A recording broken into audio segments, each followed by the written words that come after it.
Hey guys, what's up and welcome back to my channel. Today's video is going to be a little bit chatty and that's because I'm going to be answering a question from you guys. I got some DMs on Instagram asking me how I save for my bags. So that's what I'm going to be talking about in this video today. If you're interested in this topic, keep on watching. All right, so I thought that maybe I should kind of start from the beginning. I thought back on how I save for bags, even like how I got started with that, because I think the story like has evolved over time. I thought it would make a little bit more sense if I painted this more full picture about how that went for me. And I hope this doesn't ruin the entire video, but I'm gonna just like jump to the punchline and basically say like, as I was thinking through this story in my mind, basically what it came down to was prioritizing and patience. So if that's all you came here for, to know like how I save for my bags, I prioritize and I'm patient, but I hope you're not here just for those 2 points because I think there's a lot more to this story. So first, I definitely wanted to say that I think this is a good question. This kind of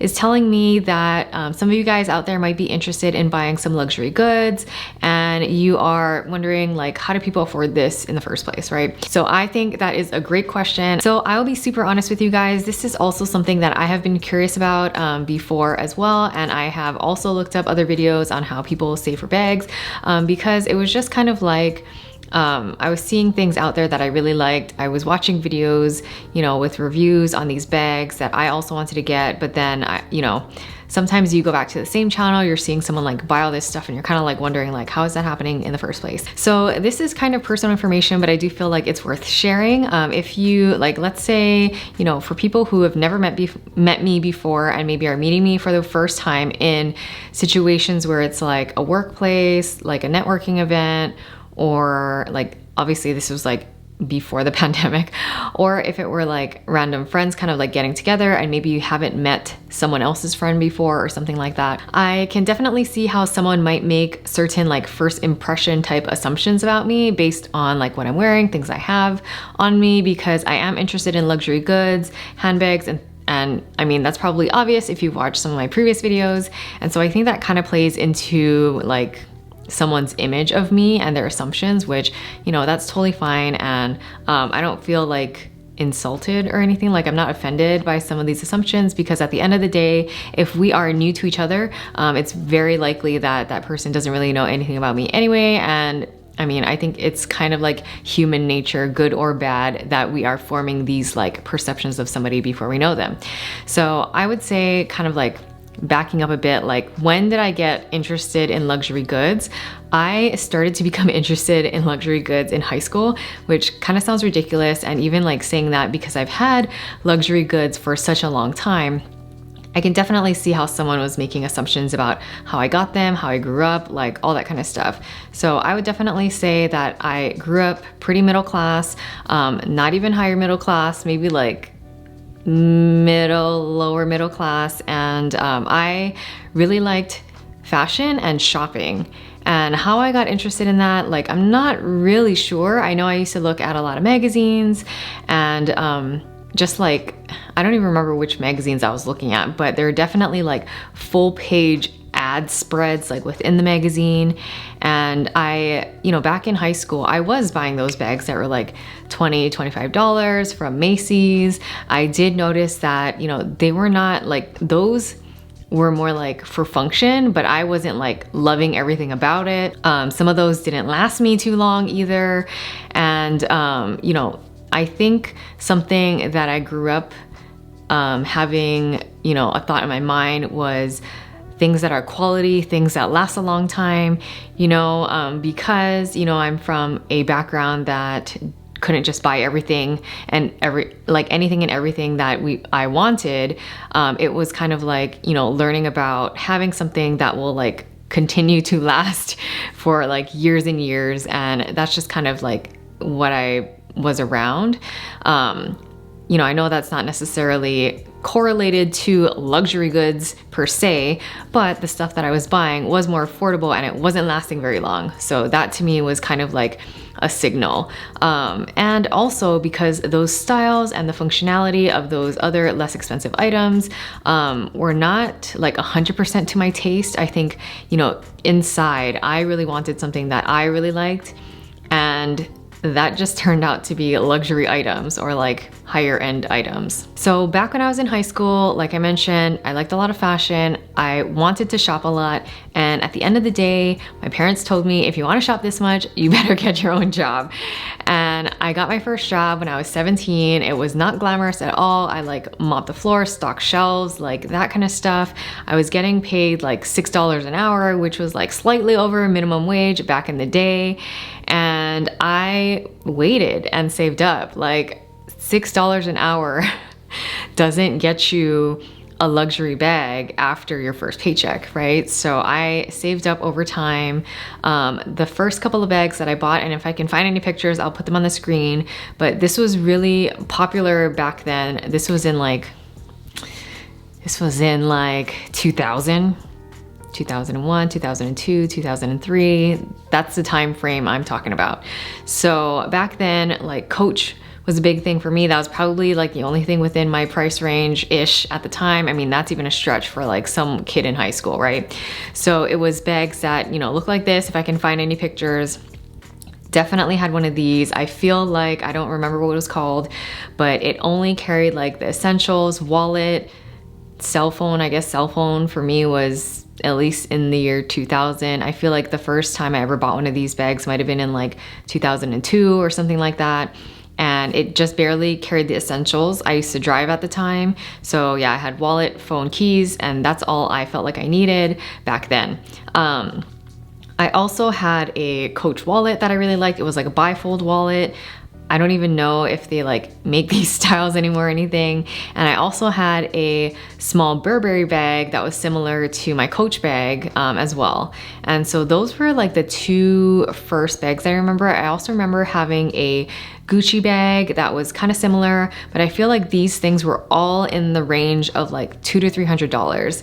And one thing that I will also mention is, because I'm referring back to like the early 2000s, prices have definitely changed since then. And I will also say, once I got this Gucci bag, I feel like that like ripped the band-aid off and like floodgates were open, and I just really started to become interested in luxury. So now I think, you know, I remember getting the Gucci bag when I was a senior in high school, and it didn't have any pockets or anything like that. You just like dumped your stuff in there, and it was maybe about like this big. And yeah, you could basically only fit your essentials in there. I think it was like maybe like $240 or something like that. It was like somewhere around there. At that time back then, I feel like the bags that were about $500 were like crazy expensive to me. At this time, I'm like a college student. I was like really into luxury goods. Like I mentioned, I was working for like, you know, several dollars an hour. So really how I saved money back then, if I were to go out with my friends to the movies, to the mall, like whatever we were doing back then, I didn't really buy food while I was out. I would eat at home. I would like eat dinner and then go to hang out with my friends, or like eat lunch at home and then go to hang out with my friends. Or if we're like meeting up to eat, I would like get the cheapest thing on the menu. Like that's basically how I was saving up for my bags back then. I was lucky enough to be able to live at home, eat for free at home, you know, when I was a teenager and also through college. And so basically any money that I made from my part-time jobs back then, I saved on the side. Like I mentioned, I was not really going out to eat very much with my friends. I would just eat dinner, lunch, whatever. Like most of my meals were at home. And occasionally I would buy like the cheapest thing on the menu while I was out, like the dollar menu or something that was $2 or something like that. I wasn't really spending money at all. If we went to the movies, I bought the movie ticket, which I think at the time was like $8, $7 or $8. I would not buy any popcorn, no snacks, nothing. I would just buy my ticket, go watch the movie, and then like go home and eat dinner. So that's really what I was doing back in the day, back in high school and college when I started to become interested in luxury goods. And that's how I used to buy my bags. So also, like I mentioned, back in the day, bags, like the prices were very different from how they are today, which just like kind of blows my mind a little bit. So if you've watched my Louis Vuitton collection video, which I will link up in the cards and down below, I'll also leave some playlists down below if you're interested in watching any of my other videos. But I got this Louis Vuitton bag back when I was in college. This bag, I think it was around like $740 at the time. It must have been around like 2005. And I like used to take this to school with me. This was my school bag. So I could definitely see how people would question, how is she buying these bags? How does she save for them? Yeah, that's basically how I was saving for my bags. I was working a lot. I was like saving all my money to buy stuff like this. So this bag, you cannot buy it new anymore from anywhere, I believe. I mean, Louis Vuitton does not currently make these bags new. I think what replaced it is the Neverfull. And I think the Neverfull is like $1,300 or $1,400. And like literally to me, that's the reason why I cannot bring myself to buy one, because I already have this one. It's basically the same kind of like tote situation that you can like cinch on the sides. I need to get this repaired because there's a little something going on with the leather on the corner, but that's besides the point. But yeah, this bag has been with me for 15 years and I still have it. I think this is my first or second Louis Vuitton purchase ever. So yeah, clearly times have changed. Some other things that I have done along the way is I have resold a lot of the bags that I've mentioned. So like I was mentioning, those 3 bags that I had back in the day, the Coach, the Burberry, and the Gucci, I no longer have those. I sold them on like eBay, I think. That was really the only place you could resell things back then. And so that's what I would do. Once I felt like I had grown out of a certain bag, I think, you know, at some point I started to like carry other items, or I got a bigger wallet or something like that, where those really tiny bags just wasn't doing it for me anymore. Plus, you know, like back then I had like a flip phone cell phone. It was small, it like fit in everything. Now cell phones are giant. Like I think I've complained to you guys a couple times about my gigantic Samsung Note Plus phone. So yeah, you know, things evolve, technology changes, and you need a bigger bag, which is why I got rid of those, sold them on eBay. They did not have like Poshmark or all these like resale apps like they do today. I don't even think Facebook Marketplace existed back then. You needed a college email address to sign up for Facebook.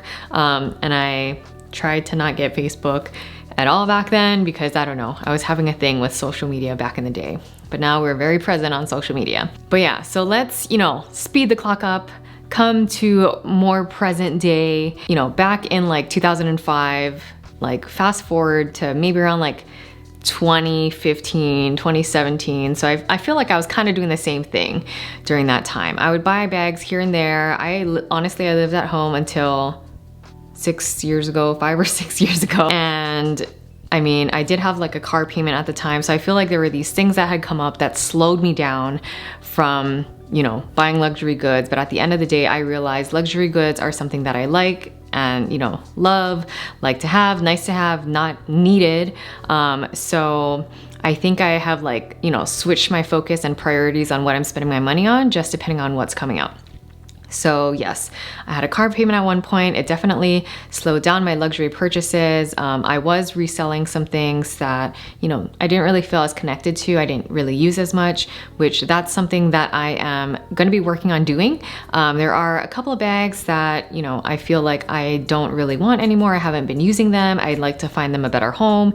And so I will be reposting a Ferragamo, and I gotta look through and decide what else I want to get rid of because I'm hoping to get some other things in.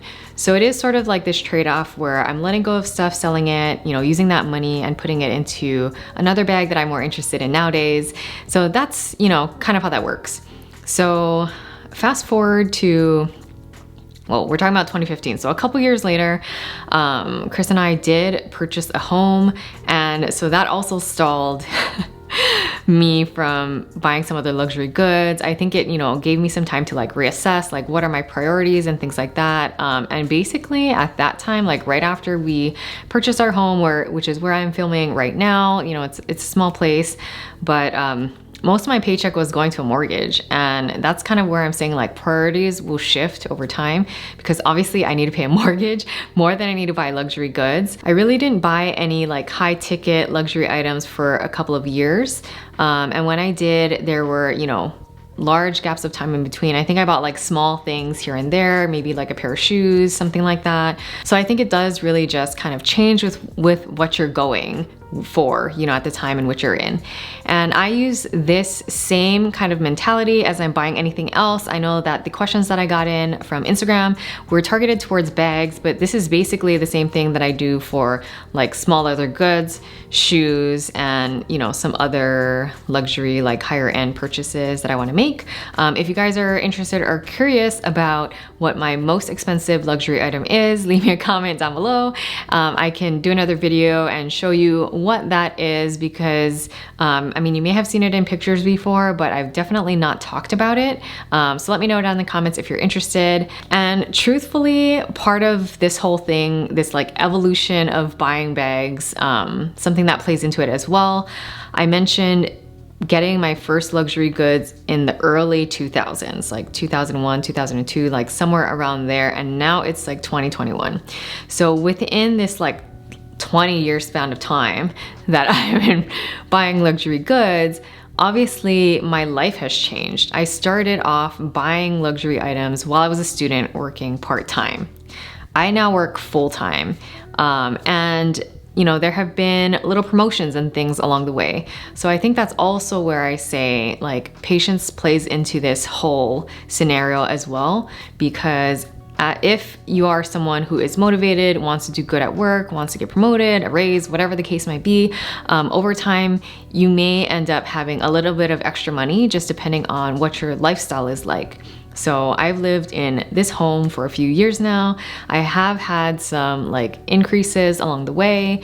So now I'm in a place where I feel like I can treat myself to some of these luxury items again, as compared to when I first moved in and basically was spending my entire paycheck on like mortgage and stuff like that. Plus, I mean, we're furnishing the place.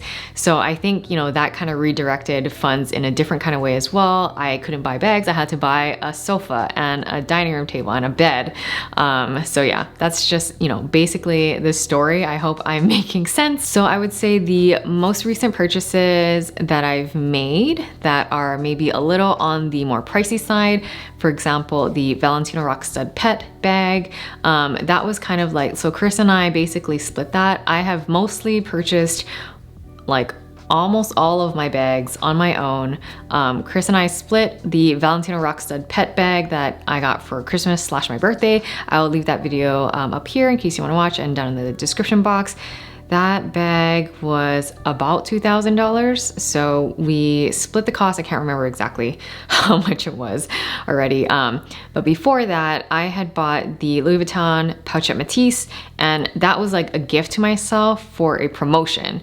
So I would say that's kind of what brings on purchases for me today, is some kind of milestone or something unique that I really want, like the Valentino Rock Stud Pet bag. But my Louis Vuitton Pouchette Matisse is something that I treated myself to because of a promotion. So I don't, in the past, I used to buy a luxury item about every 6 months, like a new bag or something like that. That was pre-mortgage situation, but now I kind of wait for those like milestones, and I save up for something a little bit better than I probably was spending money on back in the day. So I think it comes with like maturity too, you know, like styles change, your maturity level change, priorities change over the course of 20 years. So yeah, that's kind of how things have gone for me. As a savings tactic though, basically I have a separate bank account which I automatically redirect funds into, and that's kind of like my fun spending account. And so it's in addition to any like emergency savings or like day-to-day spending money that I use like for groceries and all that kind of stuff. It's like a separate account so that when I do see something, that's what I use to pay for it. If I don't have enough to get it, then I probably won't get the item. That's basically how I, you know, manage myself from going too crazy and buying everything, because I could also be that person too, you know, like if I let myself, right? So one thing I will throw out there before I wrap up this video is that I do think that it helps if you have a particular item in mind and you know how much it's going to cost, and you kind of like aim for that goal. I definitely think that's something that's helpful as well, and that's something that I did do when I was saving up to buy the most expensive luxury item that I own. So yeah, I mean, that also worked for me at the time. You know, I wasn't making as much money, so it did take me a longer time to save, but I knew how much this item was gonna cost me, and I kind of in my mind like budgeted how much I could afford to save every paycheck to then ultimately get this. So I saved up, and as I was approaching a certain milestone, I was like, this is, you know, these two things will collide. I will have reached a milestone and have saved enough money around the same time, so that's when I'm gonna make this purchase. All right, you guys, well, that's all I have on this topic, but if you have any questions for me, let me know down in the comments below. Maybe it's something that I forgot to mention. Yeah, totally open with talking about this, because at the end of the day, I totally get it. Luxury items are expensive and we have to save for them, and sometimes somebody might just throw out something that we haven't thought about before or we didn't realize other people were doing. So for me, it's really prioritizing and being patient, and I guess at the end of the day, not like ordering food out a lot or anything like that, because for me, yeah, the luxury items took priority. That might be different for other people, but again, this video is just me sharing my experience and what I do. If you enjoyed watching this video, don't forget to give it a thumbs up, and if you want to see more videos like this, hit that subscribe button and the notification bell so that you'll be notified anytime I post a new video. All right, you guys, take care, and I will talk to you guys next time. Bye.